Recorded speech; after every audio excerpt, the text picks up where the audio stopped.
Assalamualaikum warahmatullahi wabarakatuh. Ashama harka fuunee akkam jirtan nagaa keessanii. Bilbila keenyarraa wantoota nu jalaa gubatan akkamittiin akka deebisnee argachuu dandeenyu isinitti agarsiisa. Bilbila keenyarraa suuraawwan adda addaa, viidiyoon, aadiyoon osoo nuti hin barbaadin yookiin beekaas haa ta'u erga gubnee kaanee akkamittiin akka argachuu dandeenyu isinitti agarsiisa jechuudha. Obboleewwan viidiyoo kana daawwataa jirtan YouTube channel kana subscribe gochuudhaan maatii ta'aa nutti dabalamaa isiniin jedha. Jalqabaa fi faayila bilbila keenya keessa yeroo tokkoof ni seenna jechuudha. Erga seennee haala kanaan nuuf fida. Gaafan akkasitti fidee egaa suuraawwan isin jalaa gubataniiru yoo ta'e, viidiyoon isin jalaa gubateera yoo ta'e, aadiyoon isin jalaa gubateera yoo ta'e, akkamittiin akka itti deebistanii argachuu dandeessan isinitti agarsiisa.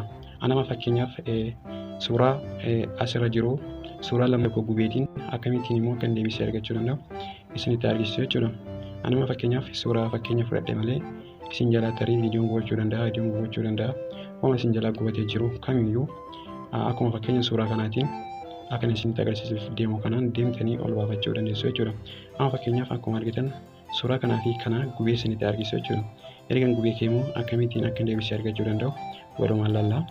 Jalqabaaf suuraa kana gubuudhaaf raayit itti godhadhu. Erga raayit godhadhee gubbaa kana tuqaa sadiitu jirti. Erga tuqaa sadii kana tuqannee boota move to trash iddoo jirtu kana tuqannee balleessina jechuudha.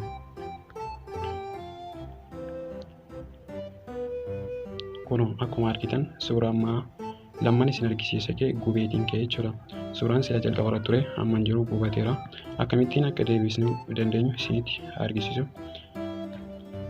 Deebifachuudhaaf boota kilir jedhu kana yeroo tokkoof ni tuqattu. Erga tuqattanii gubbaa kanarratti boota bal'ina bilbila keessanii haala kanaan fida. Boota bal'ina bilbila keessanii hamma inni qabatee jiru kana achirra tuqattu jechuudha. Erga tuqattanii garjallaa kanatti boota bal'atoo dileetii fakkaattu kana Trash iddoo jettu kanatu jirti. Yeroo tokkoof isheerra tuqattu jechuudha.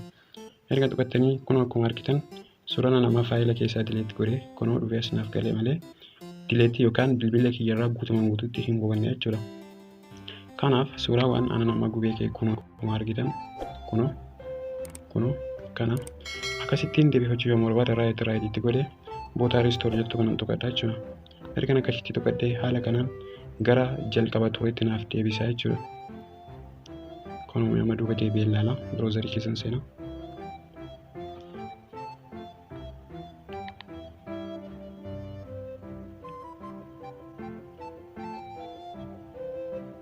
Kunoo akkuma argitan suuraan sila dileetii ta'ee ture deebisee kan jira jechuudha. Bootuma isaa jalqabaatti dhufee deebi'e. Kanaaf isinis fakkeenya kanaatiin wantoota isin jalaa gubate kamiyyuu deebifachuu dandeessu jechuudha. Ammas yeroo tokkoof irra deebi'ee isinitti agarsiisu.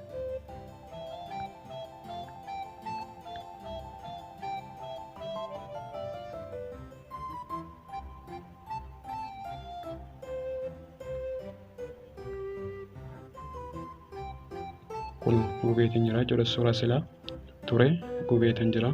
Akkamittiin akka deebifachuu danda'us walumaan laallaa.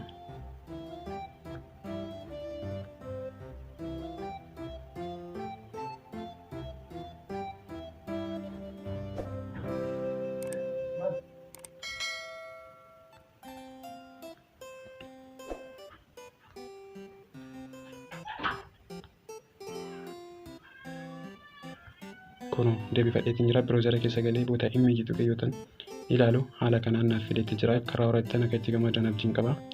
Akka viidiyoo biraatti walitti deebinutti nagayaan tura.